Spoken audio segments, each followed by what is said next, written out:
ಇಂದು ತುಮಕೂರಿನಲ್ಲಿ ರಾಜಣ್ಣ ಪರ ಬೃಹತ್ ಪ್ರತಿಭಟನೆ ನಡೆಸಲಾಗ್ತಾ ಇದೆ. ರಾಜಣ್ಣ ಬೆಂಬಲಿಗರು ಪ್ರತಿಭಟನೆ ಮೂಲಕ ರಾಜ್ಯ ಸರ್ಕಾರ ಹಾಗೂ ಹೈಕಮಾಂಡ್ ಮೇಲೆ ಒತ್ತಡವನ್ನು ಹಾಕಲಿದ್ದಾರೆ.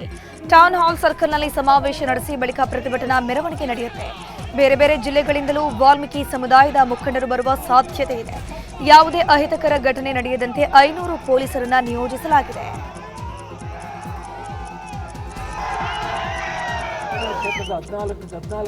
ಕೂಡ ನಮ್ಮ ಕಾಂಗ್ರೆಸ್ ಸರ್ಕಾರಕ್ಕೆ ಕೊಟ್ಟಂಥ ಸಮುದಾಯ ನಮ್ಮದಿದು.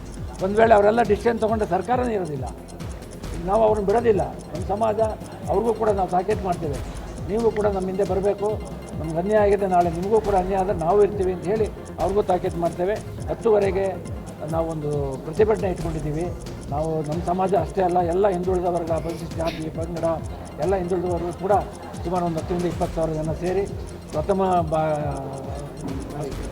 ಬಾರಿಗೆ ಶುರು ಮಾಡ್ತಾ ಇದ್ದೀವಿ. ಅದು ನಾಳೆಗೆ ಅಂತ್ಯ ಇಲ್ಲ. ಅವ್ರಿಗೆ ಎಲ್ಲಿವರೆಗೂ ನಮಗೆ ನ್ಯಾಯ ಸಿಗುತ್ತೋ ಅಲ್ಲಿವರೆಗೂ ಕೂಡ ನಾವು ಇಲ್ಲಿ ಆಗ್ಬೋದು, ವಿಧಾನಸೌಧ ಬಗ್ಗೆ ಆಗ್ಬೋದು, ಡೆಲ್ಲಿಗೆ ಆಗ್ಬೋದು, ನಾವು ಖಂಡಿತ ಬಿಡೋದಿಲ್ಲ. ಕ್ಷೇತ್ರದ 14 ಸಂಪುಟದಿಂದ ವಜಾಗೊಂಡ ಬಳಿಕ ಕೆಎನ್ ರಾಜಣ್ಣ ಮೌನಕ್ಕೆ ಶರಣಾಗಿದ್ದಾರೆ. ತಮ್ಮ ಅಭಿಮಾನಿಗಳಿಗೆ ಭಾವನಾತ್ಮಕ ಪೋಸ್ಟ್ ಮೂಲಕ ಮನವಿಯನ್ನ ಮಾಡಿಕೊಂಡಿದ್ದಾರೆ. ಆತ್ಮೀಯರೇ, ಆತ್ಮೀಯ ಹಾಗೂ ಅಭಿಮಾನಿ ಬಂಧುಗಳಲ್ಲಿ ನನ್ನದೊಂದು ಕೋರಿಕೆ. ರಾಜಕೀಯ ಏರುಪೇರುಗಳು ನನಗೆ ಹೊಸ್ತೇನಲ್ಲ. ಯಾವುದೇ ರಾಜಕೀಯ ಬದಲಾವಣೆಗೂ ಎಂದೂ ದೃಢಗೆಟ್ಟವನಲ್ಲ. ಯಾವುದೇ ಕಾರಣಕ್ಕೂ ಅಭಿಮಾನದ ಅತಿರೇಕದಲ್ಲಿ ತಪ್ಪು ನಿರ್ಧಾರಗಳನ್ನು ತೆಗೆದುಕೊಳ್ಬೇಡಿ. ನಿಮ್ಮನ್ನ ನಂಬಿಕೊಂಡು ನಿಮ್ಮ ಕುಟುಂಬಗಳು ಮನೆಯಲ್ಲಿ ಕಾಯ್ತಿರ್ತವೆ ಅಂತ ಮನವಿಯನ್ನು ಮಾಡಿಕೊಂಡ್ರು.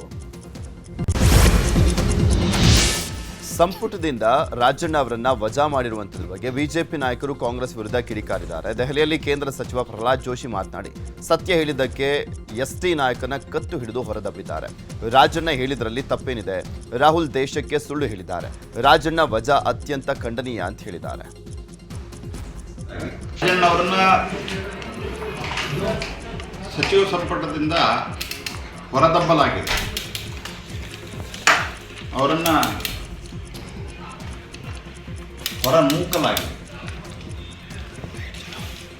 ಅವ್ರು ಮಾಡಿದ ತಪ್ಪೇನೋ ನಾವು ಆತ್ಮವಿಮರ್ಶೆ ಮಾಡ್ಕೋಬೇಕಂತ ಹೇಳಿದ್ರು. ರಾಹುಲ್ ಗಾಂಧಿ ಅವರ ಅಹಂಕಾರದಿಂದಾಗಿ ಅವರಿಗೆ ರಾಜೀನಾಮೆ ಕೊಡೋದು ಬೇಡ, ತಗೊಳ್ಳೋದು ಬೇಡ. ಅವ್ರ ರಾಜೀನಾಮೆ ಅವರು ನೇರವಾಗಿ ಹೊರ ಹಾಕ್ರಿ ಅಂತ ಹೇಳಿದ್ರು. ಇವತ್ತು ಜಸ್ಟ್ ರಿಮೂವ್ ತೆಗೆದು ಹಾಕಿದ್ರು. ಅವರನ್ನು ಒಬ್ಬ ಎಸ್ ಟಿ ಲೀಡರ್ನ ಯಾವ ರೀತಿ ನಡೆಸ್ಕೊಳ್ತಾರೆ ಅನ್ನುವಂಥದ್ದು ಈ ಒಂದು ಘಟನೆಯಿಂದ ಎಲ್ಲರಿಗೂ ಸ್ಪಷ್ಟ ಆಗ್ತದೆ. ರಾಜಣ್ಣ ಅವರನ್ನ ಇನ್ನು ಚಿಕ್ಕಬಳ್ಳಾಪುರದಲ್ಲಿ ಬಿಜೆಪಿ ರಾಜ್ಯಾಧ್ಯಕ್ಷ ಬಿವೈ ವಿಜೇಂದ್ರ ಮಾತನಾಡಿ ರಾಹುಲ್ ಗಾಂಧಿ ಪ್ರಧಾನಿ ಆಗಬೇಕೆಂಬ ಕನಸು ನುಚ್ಚು ನೂರಾಗಿದೆ. ರಾಜಣ್ಣ ಸತ್ಯವನ್ನ ಬಹಿರಂಗಪಡಿಸಿದ್ರು. ರಾಜಣ್ಣ ಅವರು ರಾಜೀನಾಮೆ ಕೊಟ್ಟಿಲ್ಲ, ಅವರನ್ನ ಉಚ್ಚಾಟನೆ ಮಾಡಿದ್ದಾರೆ. ಕಾಂಗ್ರೆಸ್ಗೆ ಪರಿಶಿಷ್ಟ ಜಾತಿ ಹಾಗೂ ಪಂಗಡಗಳ ಮೇಲೆ ಎಷ್ಟು ಪ್ರೀತಿ ಅಂತ ಈಗ ಗೊತ್ತಾಗ್ತಾ ಇದೆ ಅಂತ ಹೇಳಿದ್ದಾರೆ.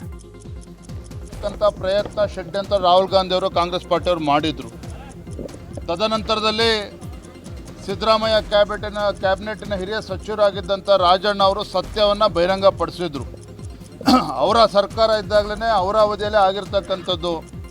ಈ ರೀತಿ ಮಾತಾಡ್ತಕ್ಕಂಥದ್ದು ಸರಿಯಲ್ಲ ಅಂತ ಹೇಳಿದಾಗ ಸತ್ಯವನ್ನು ಕೇಳಿಸ್ಕೊಳ್ಳೋದಕ್ಕೆ ಸಾಧ್ಯ ಆಗದೇನೆ ಇವತ್ತು ರಾಹುಲ್ ಗಾಂಧಿಯವರು ಒತ್ತಡವನ್ನು ಹೇರಿ ಇವತ್ತು ಮಂತ್ರಿಮಂಡಲದಿಂದ ಉಚ್ಚಾಟನೆ ಮಾಡಿದ್ದಾರೆ. ರಾಜೀನಾಮೆ ಕೊಟ್ಟಿಲ್ಲ ರಾಜಣ್ಣ ಅವರು, ಉಚ್ಚಾಟನೆ ಮಾಡಲಾಗಿದೆ. ರಾಜಣ್ಣ ವಜಾ ವಿಚಾರವಾಗಿ ಮಾತನಾಡಿದ ಸಚಿವ ಸತೀಶ್ ಜಾರಕಿಹೊಳಿ ಹೈಕಮಾಂಡ್ ನಿರ್ಧಾರ ಮಾಡಿದೆ. ಈ ಬಗ್ಗೆ ರಾಜಣ್ಣ ಅವರೇ ಸ್ಪಷ್ಟೀಕರಣ ಕೊಟ್ಟಿದ್ದಾರೆ. ದೆಹಲಿಗೆ ಹೋಗಿ ಹೈಕಮಾಂಡ್ನ ಕನ್ವಿನ್ಸ್ ಮಾಡ್ತಾರೆ. ಈಗಾಗಲೇ ಎಲ್ಲವನ್ನ ಹೇಳೋಕ್ಕಾಗಲ್ಲ. ಸಮುದಾಯ ಟಾರ್ಗೆಟ್ ಅನ್ನೋದಿಲ್ಲ. ಮುಂದಿನ ದಿನಗಳಲ್ಲಿ ಅವರೇ ಹೇಳ್ತೀನಿ ಅಂತ ಹೇಳಿದ್ದಾರೆ. ನೋಡೋಣ ಏನ್ ಸ್ಪಷ್ಟನೆ ಕೊಡ್ತಾರೆ ಅಂತ. ಸದ್ಯಕ್ಕೆ ಪಕ್ಷದ ನಿರ್ಧಾರ ವಿರುದ್ಧ ಹೋಗೋಕ್ಕಾಗೋಲ್ಲ ಅಂತ ಹೇಳಿದ್ರು. ಇನ್ನು ಇದೇ ವಿಚಾರವಾಗಿ ಸಚಿವ ಎಂಸಿ ಸುಧಾಕರ್, ಟಿಬಿ ಜಯಚಂದ್ರ ಕೂಡ ರಿಯಾಕ್ಷನ್ ಕೊಟ್ಟಿದ್ದಾರೆ. ಹೈಕಮಾಂಡ್ ನಿರ್ಧಾರ ನಿನ್ನೆನೇ ಅದ್ರ ಬಗ್ಗೆ ಸ್ಪಷ್ಟೀಕರಣ ಕೊಟ್ಟಿದ್ದಾರೆ ಸ್ವಂತ ರಾಜನ್ ಅವರೇ. ಬಗ್ಗೆ ವ್ಯಾಖ್ಯಾನ ಮಾಡಲಿಕ್ಕೆ ಹೇಳಲಿಕ್ಕೆ ಆಗೋಲ್ಲ. ಮುಂದಿನ ದಿನ ನೋಡೋಣ, ಅದ್ರ ಬಗ್ಗೆ ತಿಳಿ ಮಾಡಲಿಕ್ಕೆ ಮೇಲೆ ಪ್ರಯತ್ನ ಮಾಡೋಣ. ಏನಾಗಿದೆ ಮೊದಲು ಇಲ್ಲ, ಅದು ಕಮ್ಯುನಿಟಿ ವೈಸ್ ನೋಡ್ಲಿಕ್ಕೆ ಆಗೋಲ್ಲ. ಅಂತ ಘಟನೆಗಳಾಗಿದೆ, ಅದಕ್ಕಾಗಿ ಕೊಡ್ಲಿಕ್ಕೆ ಬಂತು. ಹೊರತಾಗಿ ಅವನ ಉದ್ದೇಶಪೂರ್ವಕವಾಗಿ ತೆಗೆಯುವಂಥದ್ದು ಯಾವುದಾದ್ರು ಕಾರಣಕ್ಕಾಗಿ ನೋಡಿ. ಈಗ ರಾಜಣ್ಣವರು ಏನು ಹೇಳಿದ್ದಾರೆ ಅಂತಕ್ಕಂಥದ್ದು ಅವರನ್ನೇ ಭವಿಷ್ಯ ಕೇಳಬೇಕಾಗತ್ತೆ. ಅದ್ರ ಬಗ್ಗೆ ನಾನು ಏನು ಹೇಳಲಿಕ್ಕೆ ಆಗೋದಿಲ್ಲ.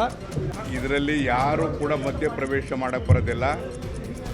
ಅದು ರಾಜಣ್ಣ ಅವರಿಗೆ ಮತ್ತು ಹೈಕಮಾಂಡಿಗೆ ಬಿಟ್ಟಿರ್ತಕ್ಕಂಥ ವಿಚಾರ ಆಗಿದೆ. ಇದರಲ್ಲಿ ಯಾರು ಕೂಡ ಮಧ್ಯದಲ್ಲೇ ಪ್ರವೇಶ ಮಾಡಕ್ಕೆ ಬರೋದಿಲ್ಲ. ಇನ್ನು ಇದೇ ವಿಚಾರವಾಗಿ ಮಾತನಾಡಿದ ಶಾಸಕ ಕೊತ್ತೂರು ಮಂಜುನಾಥ್, ರಾಜಣ್ಣ ನೀಡಿರೋ ಹೇಳಿಕೆ ಸರಿ ಇದೆ, ಆದರೆ ರಾಹುಲ್ ಗಾಂಧಿ ನೀಡಿದ್ದ ಹೇಳಿಕೆಗೆ ವಿರುದ್ಧವಾಗಿ ಹೇಳಬಾರದಿತ್ತು. ಹೇಳಿಕೆ ವಿಚಾರವಾಗಿ ಸಚಿವ ಸ್ಥಾನದಿಂದ ತೆಗೆದ ನಿಲುವು ಸರಿಯಲ್ಲ. ರಾಜಣ್ಣ ಅವರನ್ನ ಕರೆದು ಮಾತನಾಡಿ ಬುದ್ಧಿ ಹೇಳಬಹುದಿತ್ತು ಅಂತ ಹೇಳಿದ್ರು. ವಿರುದ್ಧವಾಗಿ ಹೇಳಿಕೆ ಅನ್ನೋದಿಲ್ಲ. ಅವ್ರು ಹೇಳಿದ್ದು ಸತ್ಯವಾದ ಮಾತೇ ಹೇಳಿದ್ದಾರೆ. ಅವರೇನು ಸುಳ್ಳುವಾದ ಮಾತು ಹೇಳಿಲ್ಲ, ಸತ್ಯವಾದ ಮಾತು ಹೇಳಿದ್ದಾರೆ.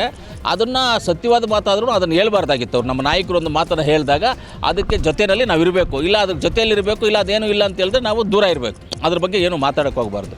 ಅವರು ಆ ಮಾತು ಹೇಳಿದ್ದು ಸತ್ಯವಾದ ಮಾತೇ, ಆದರೆ ಅದು ಹೇಳ್ಬಾರ್ದಾಗಿತ್ತು. ಅಂತ ಅವರನ್ನು ತೆಗಿಬಾರ್ದು. ಒಂದು ವೇಳೆ ಅವ್ರೇನೇ ತಪ್ಪೇ ಮಾಡಿದ್ರು ಏನೇ ಮಾಡಿದ್ರು ಅವ್ರನ್ನ ಕರೆಸಿ ಹಿಂಗೆ ಮಾತಾಡ್ಬೇಡಪ್ಪ, ಹಿಂಗೆ ಇರಬೇಕು, ಹಿಂಗೆ ಹೋಗಬೇಕು, ಹಿಂಗೆ ಅನ್ನೋದನ್ನು ಒಂದು ಮಾತು ಅವ್ರಿಗೆ ಹೇಳ್ಬಿಟ್ಟು ಅವ್ರನ್ನ ಸರಿಪಡಿಸ್ಬೇಕೆ ಮಾತ್ರ ತೆಗಿಯುವಂಥದ್ದು ನನ್ನ ಮನಸ್ಸಿಗೇನೋ ಸರಿ ಇಲ್ಲ ಅನಿಸುತ್ತೆ. ಮಾತಾಡ್ತಾ ಇರೋದು ನಾನು ಕೇಳಿದ್ದೀನಿ, ಗೊತ್ತಾಗಿದೆ, ನೋಡಿದೆ, ಎಲ್ಲ ಹೇಳ್ತಾ ಇದ್ದಾರೆ. ಅದಕ್ಕೆ ನಾನು ಹೇಳ್ತಾ ಇದ್ದೀನಿ, ಒಂದು ಎಸ್ ಟಿ ಸಮಾಜದಲ್ಲಿ ಒಂದು ವ್ಯಕ್ತಿ ಪ್ಲಸ್ಸು ಸೀನಿಯರು, ಅದು ಬಿಟ್ಟು ಅವರು ಗೆದ್ದಿರುವಂಥ ಕ್ಷೇತ್ರ ಜನರಲ್ ಕ್ಷೇತ್ರದಲ್ಲಿ ಅವರು ಒಂದು ಎಸ್ ಟಿ ಸಮಾಜಕ್ಕೆ ಸೇರಿರುವಂಥ ಒಂದು ವ್ಯಕ್ತಿ ಒಂದು ಜನರಲ್ ಕ್ಷೇತ್ರದಲ್ಲಿ ಗೆಲ್ಲಬೇಕಂದ್ರೆ ಅಷ್ಟೇನು ಈಸಿ. ಇವಾಗ ಅದೇನು ವಿರುದ್ಧವಾಗಿ ಹೇಳಿಕೆ ಅನ್ನೋದು. ಚಿಕ್ಕಬಳ್ಳಾಪುರದಲ್ಲಿ ಬಿಜೆಪಿ ರಾಜ್ಯಾಧ್ಯಕ್ಷ ಬಿವೈ ವಿಜೇಂದ್ರ ಪ್ರಧಾನಿ ಮೋದಿ ಹೆಸರಿನಲ್ಲಿ ಅರ್ಚನೆಯನ್ನು ಮಾಡಿಸಿದರು. ಇದು ರಾಷ್ಟ್ರದ ಅಶ್ವತ್ಥ ನಾರಾಯಣ ಸ್ವಾಮಿ ದೇವಾಲಯದಲ್ಲಿ ಅರ್ಚನೆಯನ್ನು ಮಾಡಿಸಿದರು. ಈ ವೇಳೆ ವಿಜೇಂದ್ರ ಅವರಿಗೆ ದೇವಸ್ಥಾನದ ಆಡಳಿತ ಮಂಡಳಿ ಶಾಲು ಹಾರ ಹಾಕಿ ಗೌರವವನ್ನು ಕೊಟ್ಟರು.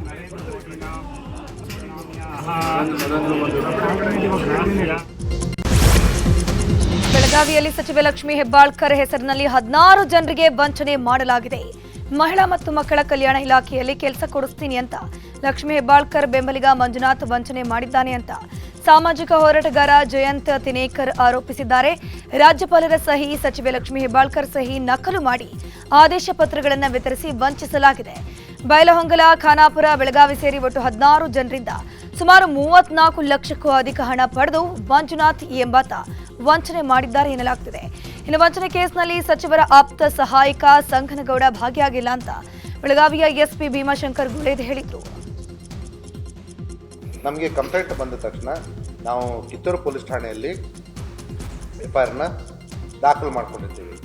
ಈಗಾಗಲೇ ನಮಗೆ ಈ ವಿಚಾರದಲ್ಲಿ ಯಾರ್ಯಾರು ಮೋಸ ಹೋಗಿರ್ತಾರೆ ಅಂತ ಗೊತ್ತಿರೋದ್ರಿಂದ, ಮತ್ತು ಈ ವ್ಯಕ್ತಿ ಕೂಡ ನನ್ನ ಜೊತೆ ಇಂತಿಂಥವರು ಬೇರೆಯವರು ಕೂಡ ನೊಂದವರು ಇದ್ದಾರೆ ಅಂತ ಅನ್ನೋ ಮಾಹಿತಿಯನ್ನು ಕೊಟ್ಟಿರೋದ್ರಿಂದ, ಯಾರು ನೊಂದ ಮಹಿಳೆ ಇದ್ದು ಕಾವ್ಯ ಅಂತವಳು, ಅವಳಿಗೆ ನೋಟಿಸ್ ಕೂಡ ಕೊಟ್ಟಿರ್ತೀವಿ.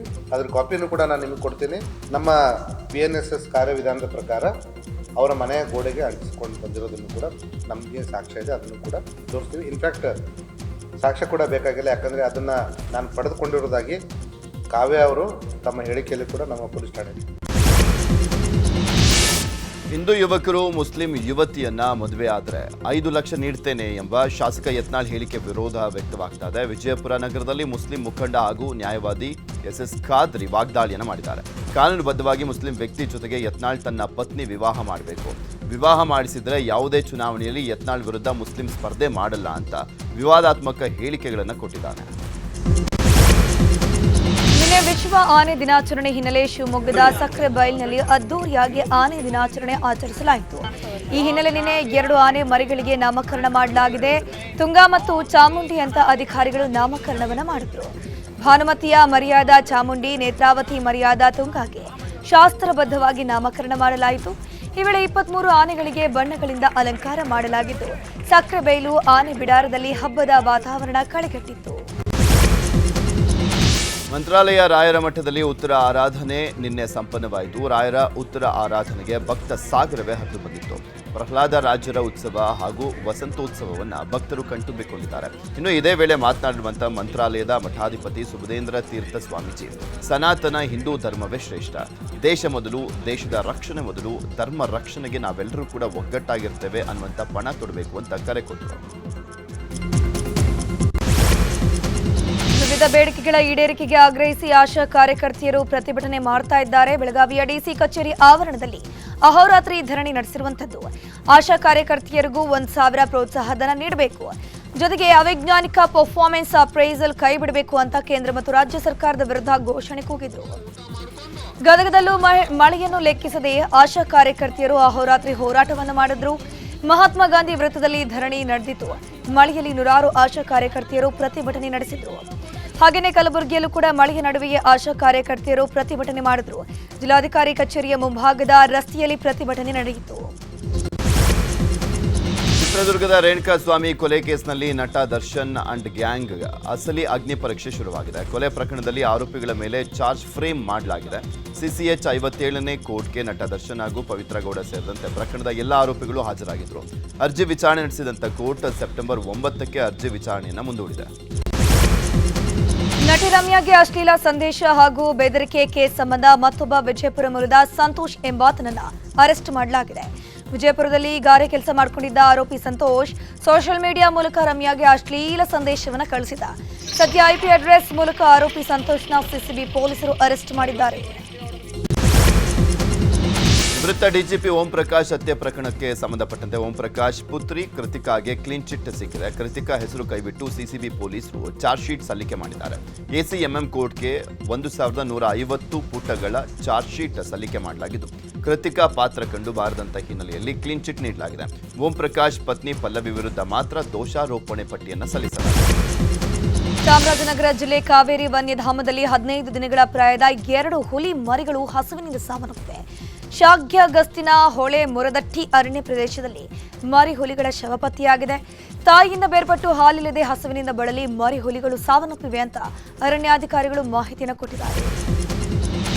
ಅಪರಿಚಿತ ವ್ಯಕ್ತಿಗಳು ಕಾರು ಚೇಸ್ ಮಾಡಿ ಹಲ್ಲೆ ಮಾಡಿರುವಂತಹ ಘಟನೆ ಬೆಂಗಳೂರಿನ ಹುಳಿಮಾವು ಠಾಣಾ ವ್ಯಾಪ್ತಿಯಲ್ಲಿ ನಡೆದಿದೆ. 10 ರಿಂದ 12 ಮಂದಿ ದುಷ್ಕರ್ಮಿಗಳು ಅಪಾರ್ಟ್ಮೆಂಟ್ಗೆ ನುಗ್ಗಿ ಹಲ್ಲೆಯನ್ನು ಮಾಡಿದ್ದಾರೆ.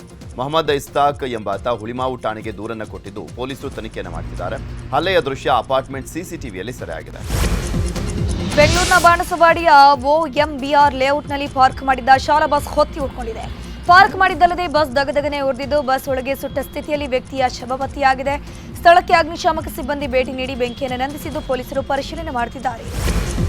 ಎಟಿಎಂನಲ್ಲಿ ದರೋಡೆಗೆ ಯತ್ನಿಸುವಾಗ ಕಳ್ಳನನ್ನ ಬಳ್ಳಾರಿ ಪೊಲೀಸರು ಬಂಧಿಸಿದ್ದಾರೆ. ಬಳ್ಳಾರಿಯ ಕಾಳಮ್ಮ ಸರ್ಕಲ್ನಲ್ಲಿ ಆಕ್ಸಿಸ್ ಬ್ಯಾಂಕ್ನಲ್ಲಿ ಆಂಧ್ರಪ್ರದೇಶದ ಅನಂತಪುರ ಜಿಲ್ಲೆಯ ಆರ್ ವೆಂಕಟೇಶ್ ಕೋಡಿಗುಡ್ಡ ಎಂಬಾತ ಕಳ್ಳತನವನ್ನು ಮಾಡುತ್ತಿದ್ದ. ಈ ವೇಳೆ ರಾತ್ರಿ ಪಾಳ್ಯದಲ್ಲಿದ್ದಂತಹ ಬ್ರೂಸ್ಪೇಟೆ ಠಾಣೆಯ ಎಸ್ಐ ಮಲ್ಲಿಕಾರ್ಜುನ ಒಳನುಗ್ಗೆ ಆರೋಪಿಯನ್ನ ಅರೆಸ್ಟ್ ಮಾಡಿದ್ದಾರೆ. ಮಸ್ಕಿ ಜಲಾಶಯದಿಂದ ನೀರು ಬಿಟ್ಟ ಹಿನ್ನೆಲೆಯಲ್ಲಿ ಮಸ್ಕಿ ಹಿರೇಹಳ್ಳಕ್ಕೆ ಹೆಚ್ಚಿನ ಪ್ರಮಾಣದಲ್ಲಿ ನೀರು ಹರಿದು ಬರ್ತಾ ಇದೆ. ನೀರಿನ ರಭಸಕ್ಕೆ ಒಂದು ಎತ್ತು ಹಾಗೂ ಟಗರುಗಳು ಕೊಚ್ಚಿಕೊಂಡು ಹೋಗಿದೆ. ಎತ್ತಿನ ಬಂಡಿಯಲ್ಲಿ ಹಳ್ಳ ದಾಟಿ ತನ್ನ ಜಮೀನಿಗೆ ತಳ್ತಾ ಇದ್ದಂಥ ಹನುಮಂತಪ್ಪ ಎಂಬ ರೈತನೋರ್ವ ಎತ್ತಿನ ಬಂಡಿ ಹಾಗೂ ಆತನ ಟಗರುಗಳೊಂದಿಗೆ ಪ್ರವಾಹದಲ್ಲಿ ಕೊಚ್ಚಿಕೊಂಡು ಹೋಗಿದ್ದಾನೆ. ಅದೃಷ್ಟವಶಾತ್ ಹಳ್ಳದಲ್ಲಿನ ಗಿಡ ಗಂಟೆಗಳು ಹಿಡಿದು ರೈತ ಹಳ್ಳದಲ್ಲಿ ಸಿಕ್ಕಿಬಿದ್ದಿದ್ದಾನೆ. ಸ್ಥಳೀಯರು ಹಗ್ಗದ ಸಹಾಯದಿಂದ ರೈತನನ್ನ ಪ್ರವಾಹದಿಂದ ರಕ್ಷಣೆ ಮಾಡಿ ಹೊರತಂದರು. ರಾತ್ರಿ ಸುರಿದ ಧಾರಾಕಾರ ಮಳೆಗೆ ಬೆಳಗಾವಿ ಮೂಲದ ಕುರಿಗಾಹಿಗಳು ಕೊಪ್ಪಳದ ಕುಕನೂರು ತಾಲೂಕಿನ ತಳಕಲ್ಲ ಸೀಮದ ರಾಷ್ಟ್ರೀಯ ಹೆದ್ದಾರಿ ಬಳಿ ಟೆಂಟ್ ಹಾಕೊಂಡು ಕುರಿಹಟ್ಟಿ ನಿರ್ಮಿಸಿ ಕುರಿಗಳನ್ನ ಬಿಟ್ಟು ಮಲಗಿದ್ರು. ಈ ವೇಳೆ ಯಾರೋ ಕದಿಮರು ಕುರಿಹಟ್ಟಿಯಲ್ಲಿದ್ದ 20ಕ್ಕೂ ಹೆಚ್ಚು ಕುರಿಗಳನ್ನ ಕದ್ಕೊಂಡು ಪರಾರಿಯಾಗಿದ್ದಾರೆ. ಕೊಪ್ಪಳದಲ್ಲಿ ಕುರಿಗಳ್ಳರ ಗ್ಯಾಂಗ್ ಸಕ್ರಿಯವಾಗಿದೆ ಅಂತ ಕುರಿಗಾಹಿಗಳು ಆರೋಪಿಸಿದ್ದಾರೆ. ಬಾರಿ ಮುಂಗಾರು ಮಳೆ ಉತ್ತಮವಾಗಿದೆ. ರೈತರ ಮುಖದಲ್ಲಿ ಸಂತಸ ಮೂಡಿದೆ. ಬೆಳೆಗಳು ಕೂಡ ಸೊಂಪಾಗಿ ಬೆಳೆದಿರುವಂಥದ್ದು. ಆದರೆ ಹೆಸರು ಬೆಳೆಗೆ ಹಳದಿ ಚುಕ್ಕೆ ರೋಗ ಬಂದಿದೆ. ಇದರಿಂದ ಹುಬ್ಬಳ್ಳಿ ರೈತರು ಕಂಗಾಲಾಗಿದ್ದಾರೆ. ಮೊಣಕಾಲೆತ್ತರ ಬೆಳೆ ಬೆಳೆದರೂ ಕೂಡ ಹೆಸರು ಬೆಳೆ ಮಾತ್ರ ಫಲ ಕೊಟ್ಟಿಲ್ಲ. ಹೂವು ಕಾಯಿ ಕಟ್ಟುವಂತಹ ಹಂತದಲ್ಲಿ ಹೆಸರು ಗಿಡಕ್ಕೆ ಹಳದಿ ರೋಗ ಎಲಚುಕ್ಕೆ ರೋಗ ತಗುಲಿದೆ. ಇದರಿಂದ ಕೈಗೆ ಬಂದಂಥ ತುತ್ತು ಬಾಯಿಗೆ ಬರಲಿಲ್ಲ ಅಂತ ಅನ್ನದಾತರು ಕಂಗಾಲಾಗಿದ್ದಾರೆ. ಹೀಗಾಗಿ ಸೂಕ್ತ ಪರಿಹಾರ ನೀಡುವಂತೆ ಸರ್ಕಾರಕ್ಕೆ ಮನವಿಯನ್ನು ಮಾಡಿದ್ದಾರೆ. ರಸ್ತೆ ನಿರ್ಮಾಣಕ್ಕೆ ಒತ್ತಾಯಿಸಿ ಹುಬ್ಬಳ್ಳಿಯ ವಿಶಾಲ್ ನಗರದಲ್ಲಿ ನಾಗರಿಕರು ರಸ್ತೆ ತಡೆ ನಡೆಸಿದರು. ಹದಗೆಟ್ಟ ರಸ್ತೆಯನ್ನು ಸರಿಪಡಿಸುವಂತೆ ಆಗ್ರಹಿಸಿ ದಿಢೀರಾಗಿ ರಸ್ತೆ ತಡೆ ಮಾಡಲಾಯಿತು.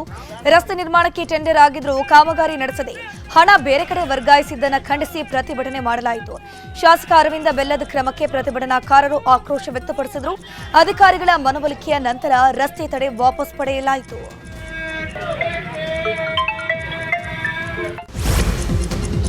ವಿಶ್ವ ಏಷ್ಯಾದವರೆಗಿನ 31 ಜಿಲ್ಲೆ 31 ಸುದ್ದಿ. ಈಗ ಒಂದು ಬ್ರೇಕ್ ಆದ್ಮೇಲೆ